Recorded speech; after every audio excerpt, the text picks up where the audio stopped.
नमस्कार, मैं हूं सुरंजन। आप लोग देख रहे हैं मैक्स टीवी हिंदी। पहले तीन टीमें आईपीएल 26 का वो तय हो गया है। नंबर 1 में है आरसीबी, दूसरे में है जीटी, तीसरे में है एसआरएच।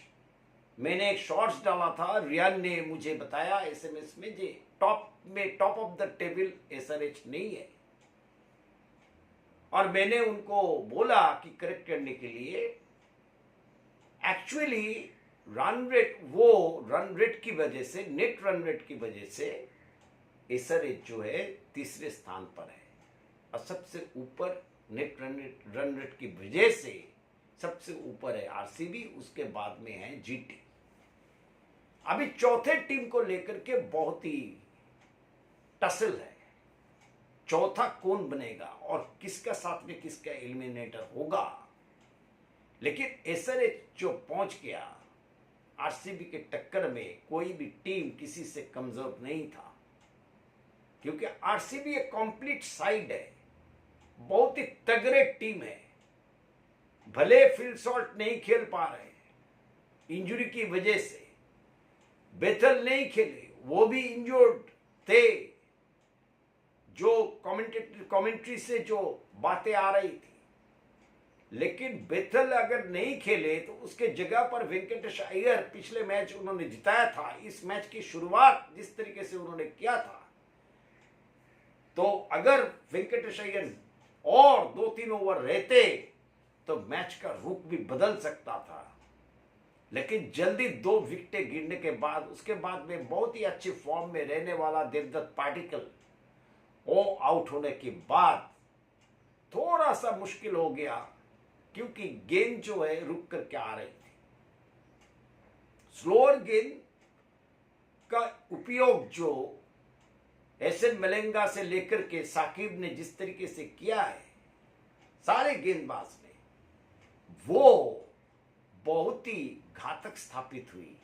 विकेटें तो ज्यादा नहीं गिरा, लेकिन रन्स को रोकने में ये सारे डिलीवरीज जो है, ये slower off cutter, slower leg cutter, slower जो बाउंसर, ये सारे चीज बल्ले पे जब आपका गेंद जब तेजी से नहीं आते हैं, तब आपको स्ट्रोक खेलना बहुत ही मुश्किल होता है, क्योंकि सारा ताकत टाइमिंग के साथ आपको लगाना पड़ता है। यहां पर चूक गए, तो इसीलिए एसआरएच ने 55 रन से वो मैच भी जीता।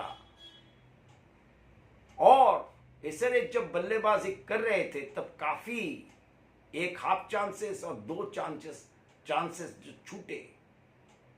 इस आईपीएल 2026 में बहुत ही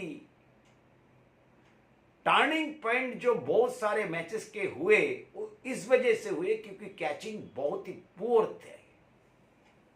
कैचिंग और फील्डिंग, ग्राउंड फील्डिंग फिर भी अच्छे आप कह सकते, जैसे बेहतरीन कैचेस पकड़े गए, और एक मैचेस में 4-5 कैचेस छूटे भी, जैसे एसआरएच और आरसीबी के बीच के मैच में भी ऐसा ही हुआ था।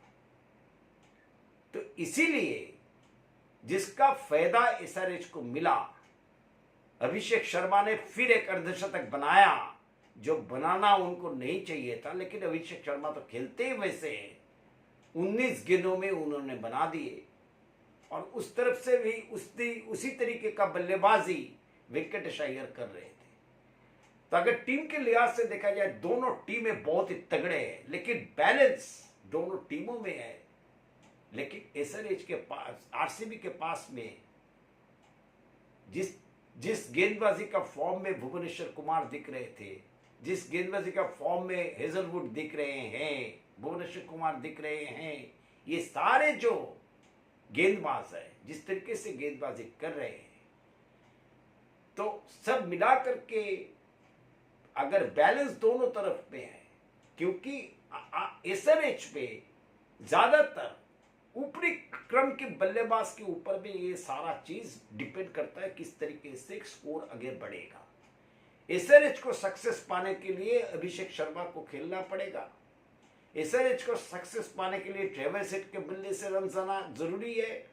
एसआरएच के सक्सेस के लिए ईशान किशन, क्लासन के बल्ले से भी रन आना जरूरी है। ये जो टॉप 4 के बल्लेबाज है उसमें 2-3 बल्लेबाज के पास से अगर रन आ गए तो एसआरएच जो है आगे चल करके स्कोर को बड़ा कर सकते हैं। तो ये बहुत ही 4 खिलाड़ी जो है बहुत ही अच्छे फॉर्म में है और क्लासन जो है वो बिल्कुल टॉप फॉर्म में अभी चल रहे हैं। तो आरसीबी में विराट कोहली से लेकर के वेंकटेश अय्यर से लेकर के देवदत्त पाटिकल से लेकर के आप रजत पाटीदार से लेकर के सारे जो है, उसके बाद में टीम डेविड है, उसके बाद में रोमारियो शेफर्ड है, जितेश शर्मा है, तो काफी लंबी बैटिंग लाइनअप है, बहुत ही तगड़ी बैटिंग लाइनअप है।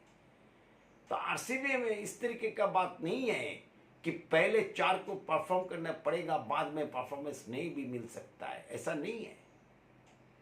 तो इसीलिए सब मिला करके जो रिजल्ट हुआ वो बहुत ही बढ़िया। और 255 रन बनाए थे 4 विकेट खोकर के 20 ओवर में, और आरसीबी ने 200 रन बनाए 4 विकेट खोकर के 20 ओवर्स में 55 रन से हारे। लेकिन run rate, net run rate बेहतर होने की वजह से वो टॉप ऑफ द टेबल में है। दूसरे स्थान पर जीटी है, तीसरे स्थान पर एसआरएच है। लेकिन सारे के सारे क्वालिफाई कर गए, सारे के सारे को 18 पॉइंट है। देखने लायक होगा कि कौन चौथा होता है और एलिमिनेटर किसके साथ में किसका खिला जाता है। तो ये वीडियो अगर आप लोगों को अच्छा लगे तो आप लोग जरूर इसको शेयर कीजिएगा, लाइक कीजिएगा, कमेंट्स कीजिएगा और चैनल को सब्सक्राइब भी कीजिएगा। बहुत बहुत धन्यवाद। ये सारे वीडियो जो है कल आपको देखने के लिए मिलेंगे।